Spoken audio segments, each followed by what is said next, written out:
Sneakers and Cleats, the podcast. Welcome back to the Sneakers and Cleats podcast. It is Thursday, July 17th, episode 212. Matt Roy, Don Harris, Chuck McKinney. What's going on, guys? What's going on? Is that when it's a palindrome? When water boils or something? Yeah, it's the boiling point in Fahrenheit. Look at me, Mr. Science. Well, what I was going to do is mad science. Before we got to 100 and we stopped doing jersey numbers, I was going to start really nerding out and doing area codes. What's 212? New York, I believe. Is it? I think I don't know. I didn't look this one up, but I was going to start doing that because I started 213 Chicago. 210 was us. So 213, isn't it? LA. Is it? What's Chicago? 312. My fear is that it'll really get us off the rails. So there you go. New York. Yeah. There you go. Well, you were just there. It doesn't count. You have firsthand knowledge. I did not. They don't put them on. You don't look at landlines anymore. So, I mean, still. That's true.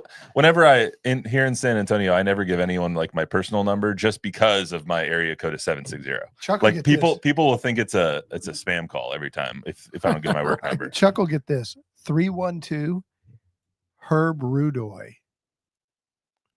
Chi-Town. Oh yeah, Herb. Good Herb. What a good man. My fear with this is that it'll get us off the rails to start Herb every or podcast. And Herb was Monty Ginobili's agent. Accurate. Herb was Monty's agent. Subscribe to the YouTube channel, both News 4 Fox. I say download, rate, review the podcast. Helps us out a lot. We're going to talk a lot of Spurs and a little bit of Cowboys today. Spurs are officially shutting down Dylan Harper after his 2-game cameo appearance in the Las Vegas Summer League. So have we seen enough? What did he look like in the 2 games? The game against Utah was really roller coaster of a game. I think there was runs by both teams of 17-0 or more in that game that ended with a Riley Minix walk-off fade away on the baseline. So plus David Jones Garcia still not signed to a contract, but some interesting comments made by Mike Noyes, the Spurs Summer League head coach, after the last game. So we'll talk about that. Plus Victor Wembanyama sat down with the French newspaper L'Equipe for an in-depth one-on-one, mentioned how he sees team building and how he views how the Spurs are building their team, plus what his reflection is back on his deep vein thrombosis that knocked him out of last season. So we'll talk about that. Plus the Dallas Cowboys start their training camp in less than 4 days now. They get there on Sunday, so we're just a couple days away. Dak Prescott is not a top 10 quarterback according to ESPN and their poll of GMs, coaches, and scouts. So is he not, and can he get them back to the promised land? We'll talk about that. So let's start with Dylan Harper. The most recent news: Dylan Harper is shut down officially for the rest of Summer League, which includes tonight and one more game, either the championship game in the Summer League or what do they how do they do this? Semifinal game. Anyway, or a consolation game too. Yeah, consolation game. That's what I was thinking. They're either playing 1 or 2 games. So tonight they're playing Charlotte Hornets. Con Knippel, the 5th pick in the draft or 4th pick in the draft. Not surprising that he got shut down, Dylan Harper, but what were you guys' thoughts on him, his first 2 games and him now being done until we get to see him in the preseason? Well, you see I think the Spurs saw everything that they expected they were getting. His ability to get downhill is just elite. His hops defensively, he was elite. He didn't shoot it great, and he had some bad percentages, but we saw flashes of, his kid's 19 years old. He's still skinny, doesn't really have any arms on him yet, man. Chuck and I remember David Robinson and Sean Elliott coming into the league as toothpicks.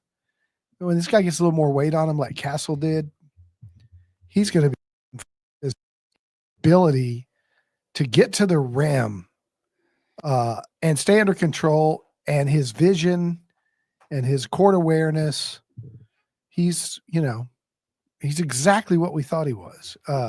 He's the second best player in this draft and might be the best by the time we're looking at year 5. I was talking about David Chancellor about this today. Remember, LeBron, Carmelo, D. Wade all came in the same class. Bosh. And there were times... Darko Milicic, don't forget him. There were times when Carmelo was the best player of that class. There were times when LeBron, most of the time. There were times when D. Wade was the best player in that class. D-Wade should have been the MVP in 2008 in their first 5 or 6 years. So I don't think he's as good as Cooper Flagg, but this kid, he's really good. I kind of I would have liked to have seen more. And I think under the guise of they're keeping score, they're making a big deal about these games, and they're trying to sell it on TV. They're trying to sell certain matchups. And I think the fact that the Spurs, as we sit here right now, are 3-0, so there's a little something to play for, right? You're trying to, I would think, at this point, get into the final tournament. I mean, if you're going to go there and compete, why not go ahead and try to win the thing? Having said that, it's, nobody's going to remember who won the Summer League in the summer of 2025 at the end of this, I guess, in a lot of regards. But hang a banner, just like the Lakers did for the in-season tournament. A lot of fans remember Becky Hammon, but they don't want to forget that she won the Summer League. So with that in mind, the fact that, I lost my train of thought. Now you guys are spitballing on me here, but no, you play to win the game. True that. But I mean, no, Dylan Harper, I think for everything that we said positively about him in the first game that he played, I think there was a concerted effort to get the ball out of his hands and make his life miserable in the second game. And I don't think he responded very well.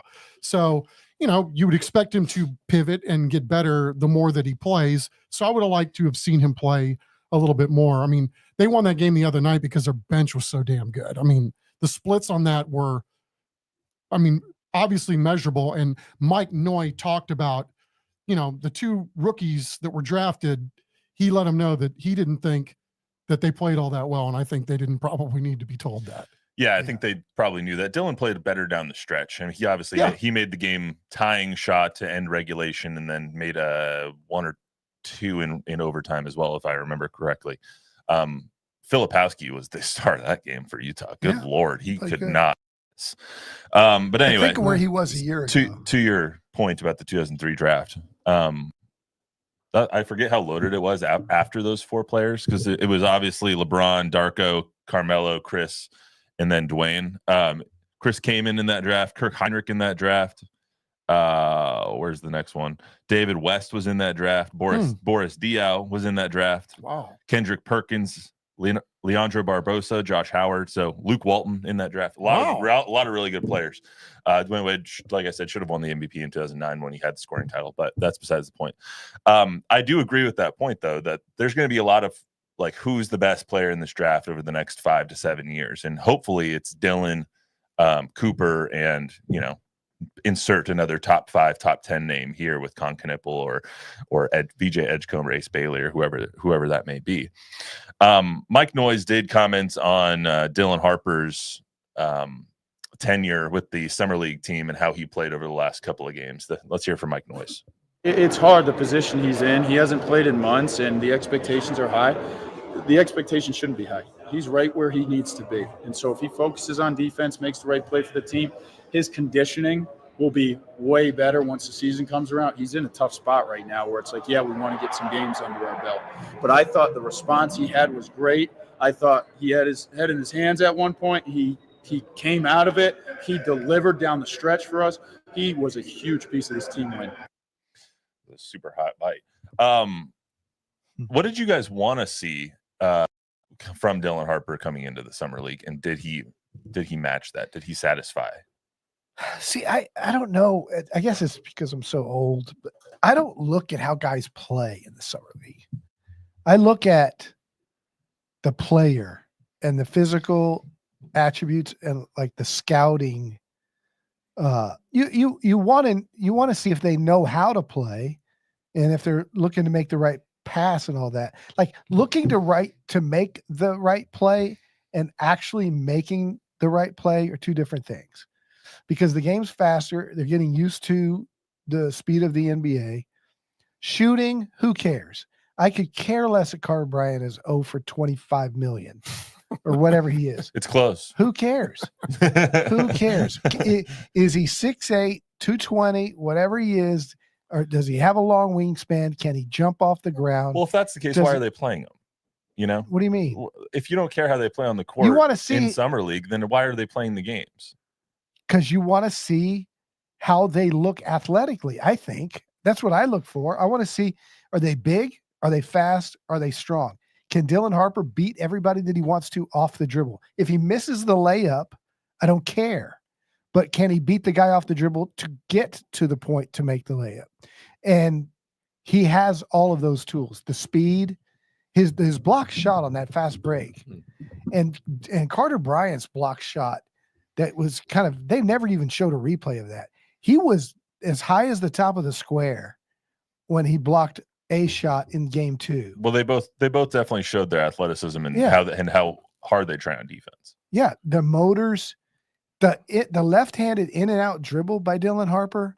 He gets through. He can split a double team and get into the paint anytime he wants. Now, he's 19. He's going to have to refine that, just like Steph Castle will. Once you get in there, what do you do with it? Victor's still growing. These guys are all going to grow. I'm trying to think about what this guy's going to look like when he's 23, 24, 25. And I saw enough. He didn't play great, but he looked great. I think to Don's point is those dudes look different, right? You can look at the box score and we can split these hairs 1,000 different ways. At the end of the day, it is just summer league. And, I didn't hear Mike Noyes' comment about he's going to be in condition. Well, the guy's been basically taking tours and visiting teams and everything else. He's not where he's going to be with that. So maybe that's a reason why they're shutting him down. And that's probably the smart move. You don't want to put somebody in a situation where you're taxing him too much if they haven't built up the stamina in order to be ready for what it is they're going to face. But you can see why these guys were drafted high. I mean, they do look different than everybody else on the floor, and you got to like their base at this point. I don't think there's any question about that. I think that's a big takeaway from this summer so far. Conversely, David Jones Garcia plays well. Thank you for segueing for me. I was just about to get to him. He plays like a guy who's been in the league or the G League or two-way, had a cup of coffee in the league, and is used to the speed, is used to the game, and doesn't look anything athletically like the other two, like as a prospect, like talent-wise. Right. So what you're hoping is that the Harpers and the Bryants learn to eventually play with the confidence and the skill set that DJ is. Yeah.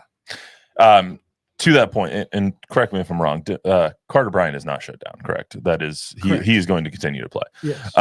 As far as DJG goes, David Jones Garcia, he can continue to impress again. I'm not going to say DJG again because I'm going to mess it up. I like that. DJJ. We were talking about this earlier. Is like he's already evolved to the point where we can just start calling him DJG. Like, exactly. This dude's been playing with some serious swag. I mean, he had another 28 points against Utah in the overtime win there. Coach Noyes kind of alluded to him getting a deal after the game too. Let's hear from Coach. I have not watched much summer league outside of the teams we've played. To me, he's the best player in summer league. He has been phenomenal. What he brings off the bench now, I mean, he took a backseat, but he had no problem with it. He said, I'll do whatever's best for the team. And whatever contract he gets coming out of summer league, he deserves every penny of it. He's been terrific. So 2 things in that soundbite. One, I think you don't need to watch all of every game in summer league to know that DJG has been the best player, if not one of the 3 best players in summer league. I mean, he has filled up the stat sheet. Who's been better? Anybody? No, Collier from Utah's been pretty good. No one off the top of my head. Filipowski's been really good, but no one off the top of my head has been head and shoulders above him. Correct. I don't know how you could be. Yeah, honestly, he's averaging like 26 points per game in summer league. But anyway, the other thing was whatever contract he gets after he deserves it.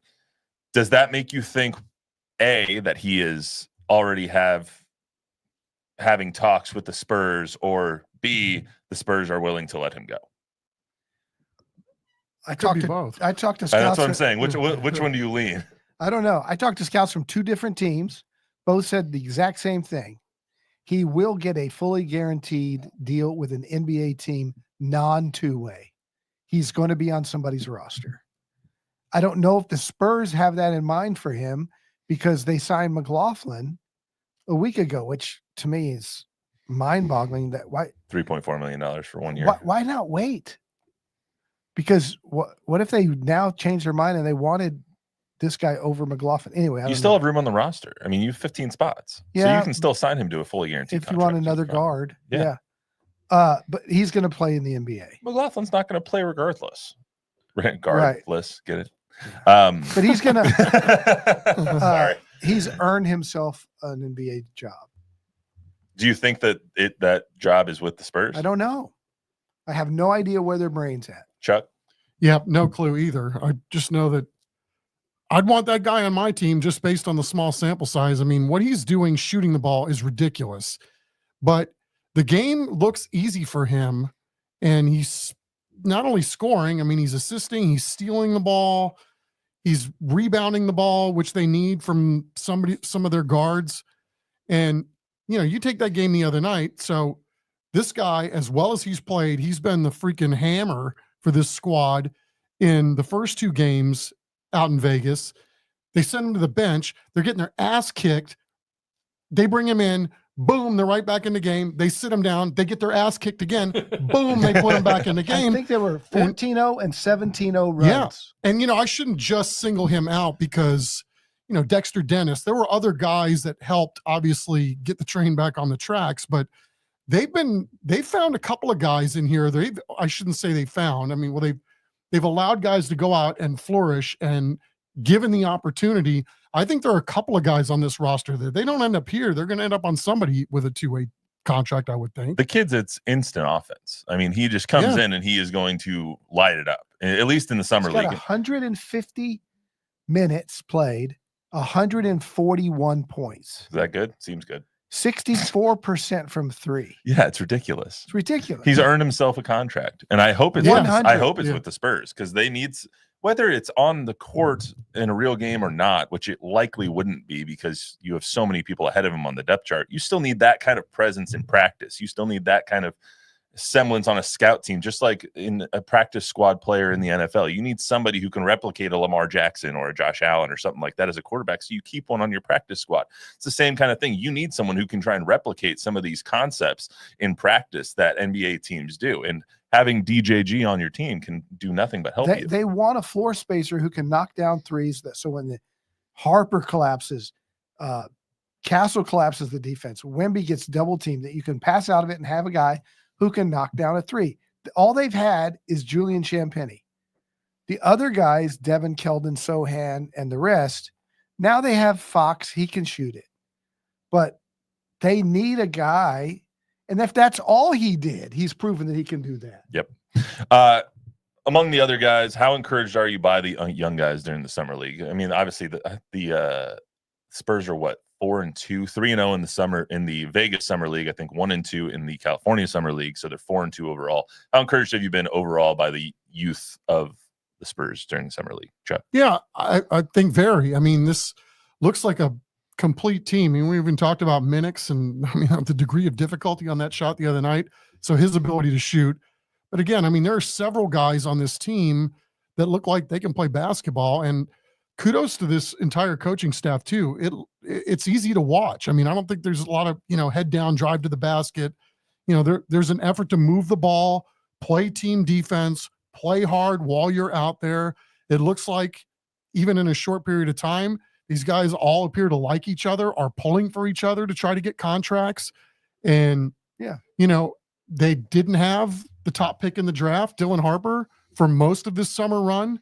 And I think even without him, I mean, they're still going to have a legitimate chance. They beat Charlotte tonight to, maybe play some more basketball this summer. Hang the banner. I'm watching 4 guys, the 2 draft picks, Garcia and Minix, and then the rest of them have fun in Austin. All right, let's talk about Wemby here. Wemby talked to L'Equipe and Oban last week, or earlier this week, out in Vegas during the summer league, and he had a lot of interesting things to say. This is really the first time that we've heard from Wemby since the injury happened, in a full kind of interview setting, in a more relaxed setting. Yeah, right. Remember, he met with the media here in San Antonio, sat at a table like this, and was very guarded. Mm-hmm. He wasn't as guarded with. Did not give a lot of answers Correct. in that interview. So first and foremost, He said he's ready for basketball activity, which is encouraging. We mentioned that on Monday. Secondly, he talked about his time in China this offseason, learning Diet Coke creeping up on you, practicing with the monks and practicing Kung Fu and practicing meditation. He said a lot of things about the meditation kind of helping him put the injury and everything into perspective and telling him that there's no time to waste, and including the intentionality of using every second that you have in a way that can help you. He said, quote, "But meditation helped me understand more that we don't have our whole lives to do things." Now you would think that means let's hurry this crap up. Let's go in, let's go in right now. But he went on to say more that he believes in how the Spurs are building their culture.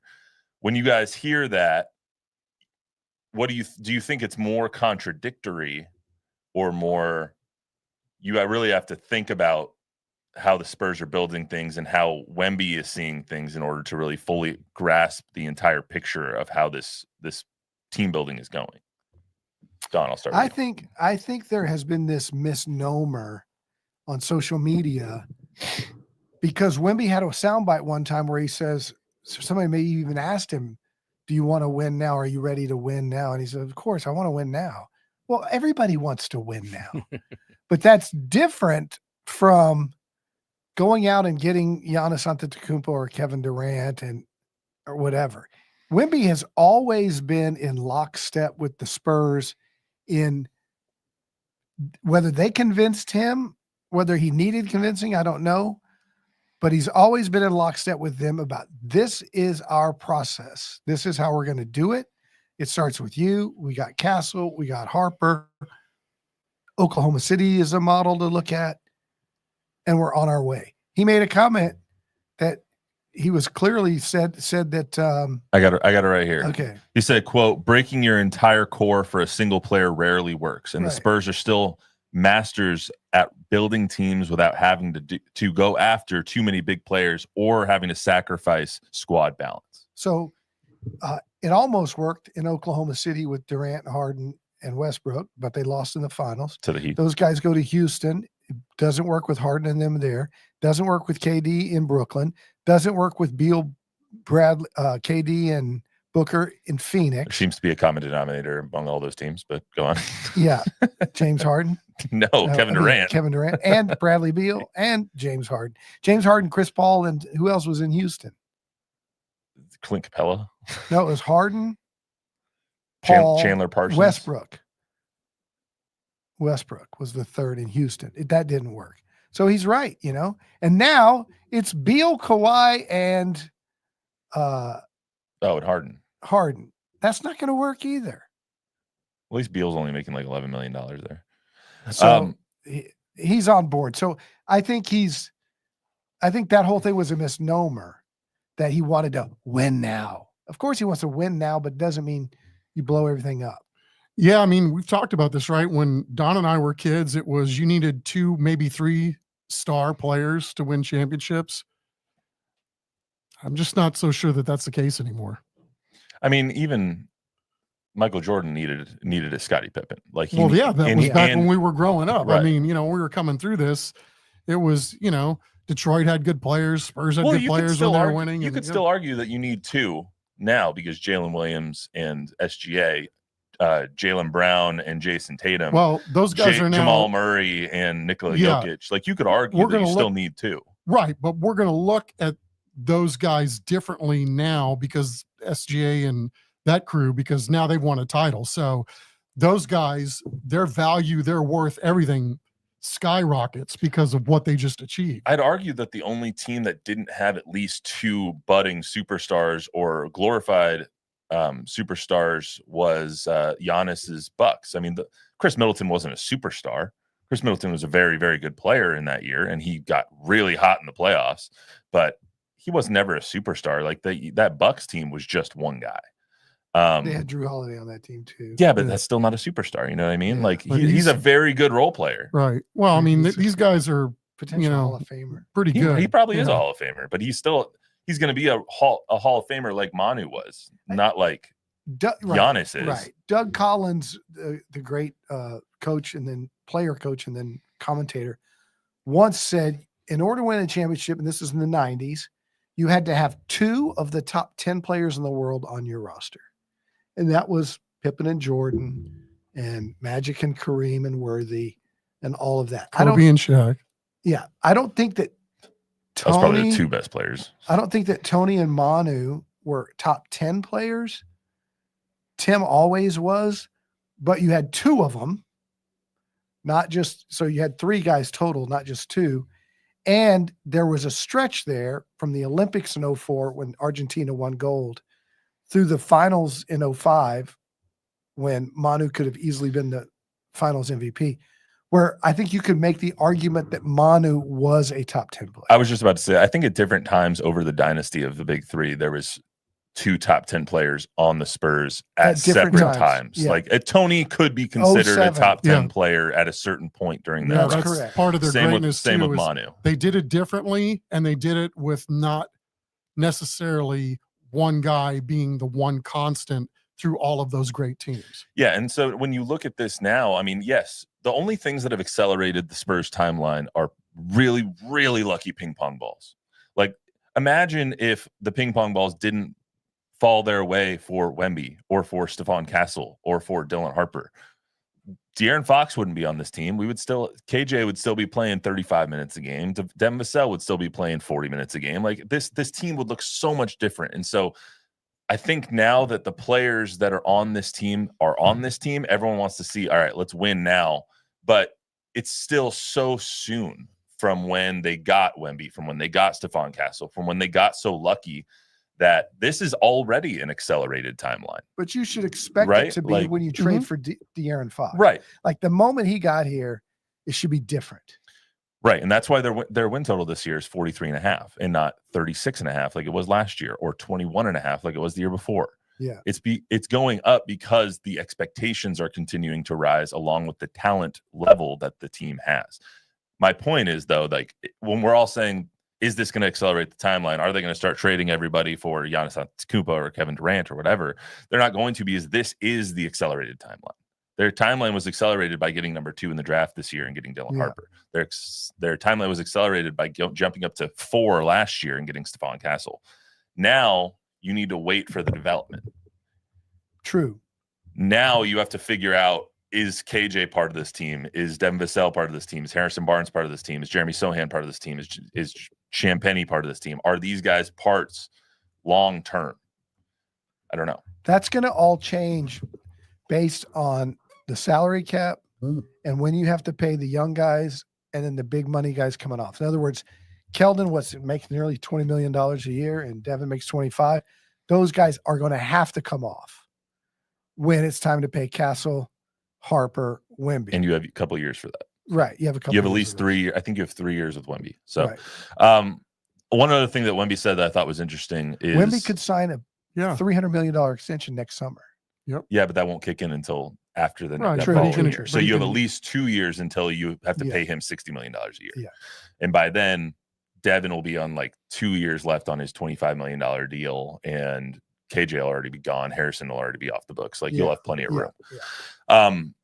One other thing that Wemby said that I want to get to is talking about his injury, and how if it slowed the timeline or slowed the progress or anything like that. He said, quote, "On the contrary, I think my injury accelerated things. Even if I wouldn't wish it on anyone, the reflections and questioning caused by such an injury can't be bought. I think it's an experience that we'll benefit from in the future." So thought that was pretty interesting as well. Let's get to Dak Prescott and the Dallas Cowboys here before we get out of here. So training camp starts on Sunday. They all show up to Oxnard. Then Jerry has his limelight on Monday. Certainly. Before practice starts on Tuesday next week, we will be there. You can get all of our coverage on Fox SA and News 4, 5, 6, 9, and 10, respectively, on those channels. Don't forget Max Sports. Yeah, I just said 9 o'clock. Channels. Max in the morning, I mean. How can we forget Max in the morning? I do every time I fill in for you. I've been I yelled know- at by Michael Campion. I more than know once. you won't forget to tell Zach to do Max in the morning. And that'll be the nicest thing that Zach will do for me all week. So anyway, ESPN put out a list. made up of thoughts from GMs, coaches, and scouts from around the league, ranking the top 10 quarterbacks in the NFL. You can go ahead and throw that graphic up, Luis. The list goes as follows: Patrick Mahomes, Josh Allen, Joe Burrow, Lamar Jackson, Jaden Daniels. 6 is Matt Stafford, then Justin Herbert, Jared Goff, Jalen Hurts, number 10, Baker Mayfield. So notably not on that list is Dak Prescott, who at this time last year was number 10 on the list. Now he's not even part of the honorable mention. He doesn't get mentioned until the 15th quarterback on that roster or on that list. So my question for you is, where should Dak be? And is this list correct? How come you don't have an exclamation point after Jay Hurts instead of a period? Why does he have a punctuation mark? I would type this in literally 4 minutes. Jay Hurts, period. Jay Hurts. I'm going to show you how slow I am. I didn't even notice it. So. But I'm keen because I make very many spelling errors on my graphics. I know. Baker shouldn't be on that list. He shouldn't be in top 10. Baker is. See, that's the question though. But Dak should Dak be anywhere on that list? Is he above any of those players at this point in his career? I think you could make the argument that he's better than Stafford sometimes. I think you're making the argument he's better than Herbert sometimes. I think Goff, Hurts, Mayfield. I don't know. Goff's been pretty good in the last couple of years. You know, when the last healthy Dak season, he was second place in MVP voting. You know, so I mean, I think this is, and I said this morning, Chuck's going to get tired of hearing me say the same thing because we do so many shows together. This is what have you done for me lately? You know, this is based on last year. Jaden Daniels is number 5 already. He's had one really good year. CJ Stroud not being on the list. If they'd had this list after his rookie year, he'd probably be in the top 5. He was top 6. Yeah. So this is what have you done for me lately? Who cares? These lists are always. I echo that. And, you know, based on the fact that Dak was hurt most of last year, I mean, how can you blame somebody that's making a list, you know, based on what we just did, to Don's point? Also, in the here and the now. To be fair, when he was healthy, they were 3 and 5. He had 11 to 8 touchdown to interception ratio. Like he wasn't good. That's true. In the first 8 games, he had 11 touchdowns, 8 interceptions, and they were 3 and 5. And he had just signed a $60 million deal literally the morning of their first game, which he played well at. So I'll go back to 10 years, 2 playoff wins. I think you could. I did also. Fun fact that I didn't notice until I was typing up this list. How many J's are there just like as first names? Can you throw that back up for me real quick? Jay Allen, Jay Burrow, Jay Daniels, Jay Herbert, Jay Goff, Jay Hurts. Jackson. If you include Lamar Jackson, there's 7 out of 10. Dak doesn't have a J in his name, so he can't make this list anyway. Man, you are seeing the universe through different colored eyes there, my friend. I congratulate you. That's good. I'm seeing them through my keyboard. There's as many J's on the quarterbacks as there is Tylers on the Cowboys offensive line. We need more Tylers on the offensive line. I want all 5 Tylers on the would you rather have Matthew Stafford than Dak at this moment? I don't think so. Let me go through this list. We're not even going to include the top 5 because I think I like Matthew Stafford's game, but I think either or. Okay, how about this? What if I ask the question this way? Are the Cowboys any better if you switched out Matthew Stafford and put him in instead of Dak? Yes. You think so? I love Matthew Stafford. Okay. I don't. Are the Cowboys better if you included Herbert instead of Dak? Maybe. Are they better if you have Jared Goff instead of Dak? Yes. Are they better if you have Jalen Hurts instead of Dak? No. Hold on. Yeah, I'm with Don on that one too. Jalen Hurts is a better quarterback than Dak Prescott. Jalen Hurts is a fine quarterback because he won a championship. He's got a very good product around him. But if you put him on Dallas, he's not as good. Why? Because the talent around him would suck. There's not that much of a talent discrepancy between the Eagles and the Cowboys. Oh my God, yes, there is. Not right now. So. Well, maybe not like this minute. Not last this year second. There was. Last year there was. Offense, but defense too. The defense makes him better. Jalen Hurts is better than Dak Prescott. Okay. He makes less money too. I'll take that on my team. I'm going to say you're right because he won a championship, and I go with winners. Championships matter. Would Baker Mayfield make the Cowboys a better team than Dak Prescott? No. I'm not so sure. I like Baker's game too. I like Baker's swag level. Yeah. I don't know. He's got the moxie. Sometimes that matters. We have confirmation bias, I think, being around Dak so much. I mean, because he brings a whole lot more to the table than just snapping the ball and the other guys that were mentioned before Dak Prescott was mentioned in this article was C.J. Stroud, Jordan Love, Kyler Murray, and Brock Purdy. I'm taking Love and Stroud above Prescott. I'm not taking either of those players before Dak. But you're taking Hurts. Correct. Huh. I like C.J. Stroud a lot. We got a good comment in here from Tony. Tony says, put pressure on Jerry Jones, not Dak. In a football winning sense, Jerry Jones is not a top 10 owner. You could, depends on what kind of an owner we're talking about. It depends if we're how far are we going back? 35 years or 25 years? Who else has a team worth $12 billion in his own Netflix special coming out? Yes. That's which I'm super excited for. That's going to be awesome. Hey, Tony also says something important. He says all these 10 teams have a better running back rotation and a better offensive line. True. It's all so true. Yeah, and I think that's what hurts Stroud, right? I mean, if he got killed last year. If I was, because of his age and where he's at in his career and size and all that mobility, it would be hard for me to turn down taking CJ Stroud on my team. I think we're all missing the point here. Bo Nix isn't a top 10 quarterback on this list, so obviously it's really messed up. I saw that you had him somehow find his way onto at least no, he was the last. He was the last quarterback mentioned on the article, so he's last on the list. Okay. However, he's clearly better than half of the people we've already talked about. Anyway, that's all we got for you today on the Student Excludes podcast. Remember, download, rate, review, subscribe, give us a 5-star rating, tell a friend, tell an enemy. By the time we get here on Monday, it will be football season. Yes. Words that can make a grown man cry right there. We'll see you on Monday.